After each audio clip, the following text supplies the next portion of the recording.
Welcome back to NewsMakers. It's an election-flavoured panel this week. We are with Jane Broughton, Ben Ross and Aaron Keown.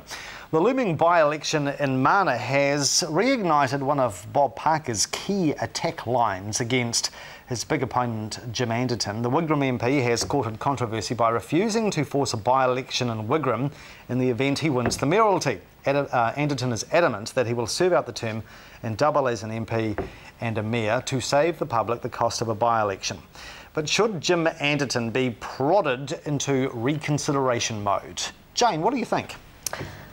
I don't think that you can be mayor and national politics at the same time.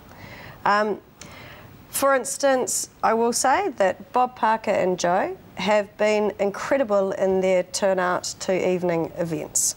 It's like working in hospitality. To me, it's all part of the mayor package deal, is that you need to turn up at functions in Christchurch. Now, I do at least 2 functions a week for the Sunday Star Times, and Bob and Joe are at everything. It's noted by the people holding the functions. They range from business events through to community, activities. all manner activities, all manner. How can Jim be in Wellington and in Christchurch at the same time? I don't see how it's possible, and that's just one reason.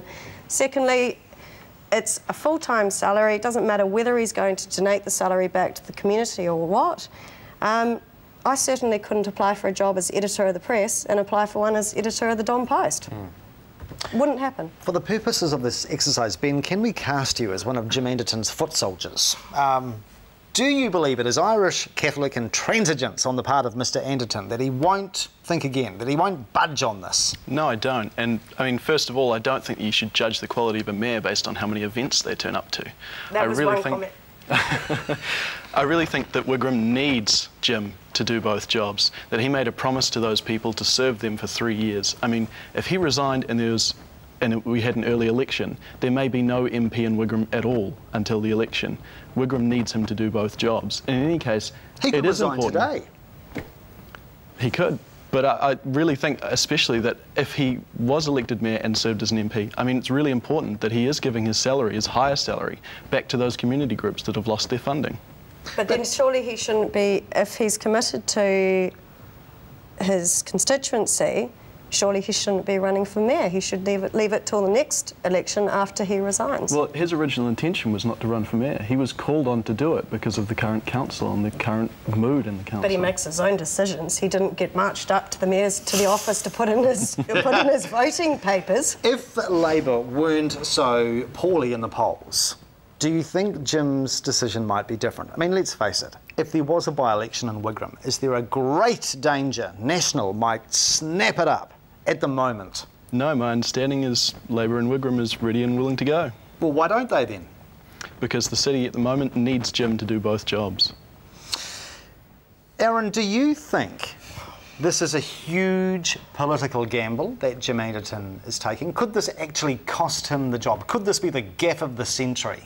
Or is it not actually going to affect the final result? Well, the early polls indicated that Jim would take the mayoral election, and I think it's a smart move by Bob to stick to this, because there are a lot of people, other than Jim Anderton supporters, that believe that you can't do the 2 jobs at the same time. And great point about Bob turning up to events. Bob goes to the opening of an envelope. He's at everything. You'll see him at sports events and things. So whether you like his decisions as the mayor, and let's remember, he has 1 vote. He has 1 vote. If you want to hold someone accountable, look at every single councillor that's there, and I'm not going to stick up for any of them. Look at every single one, their voting decisions, then decide whether you want them if you are one of the ones voting Bob out. But the mayor sets the agenda. He leads the city, he leads the city's agenda.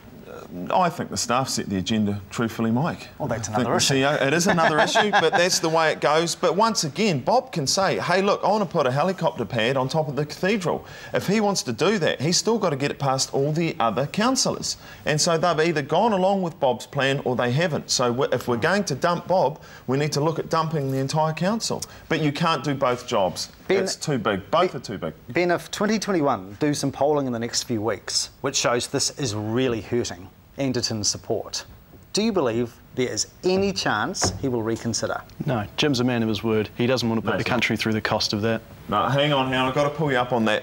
At the very, very first MMP election, I rang Jim Anderton's office that evening while the votes were being counted. The votes are coming in. I said, is there any chance that Jim Anderton will go into coalition with Labor? Because he said right throughout that election that he would not, because he wanted as many votes for Alliance as he could.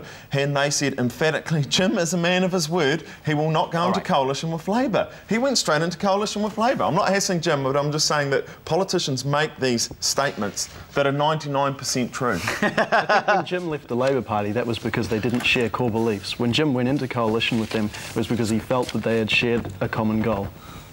There you go. We'll move on back into the 21st century. Very quickly, light rail or buses? What should form the basis of our public transport system for the future? Stick with the buses. We're never going to be a big city like London, New York, Rome with underground tubes, and we're a small city, and I think we can do quite nicely with the buses. Just a very quick, a huge amount of money. Very quick comment. Stick with buses, but stop spending more and more money every year on buses. 32 million on the bus lanes. I was the only one in the entire city that voted against it, Mike, and I'll stand by that. Mr. Ross, buses or trains? I actually agree. I think buses are great, but it's more about that in public transport too. We have to look at cycles and we have to look at walking as other modes of transportation. All right. Why do more people cycle to work and home than take the bus? I think it's easier. I think the control that you have, you're not reliant on the system, but I think our bus system is actually really good, and I think that we're getting much better at keeping those corridors open. Okay. It's exercise. It's exercise. It's exercise. It's the distances in Christchurch just aren't great. You could do a few Pilates on the bus. You could. You could. You'd probably get told to sit down though. We'll take a break in a moment. We're going to poll our panellists on why they've been motivated to stand for public office. What's the attraction, what's the motivation, what's the ambition, and what should be the defining issues for you in the coming weeks. Do stay with us.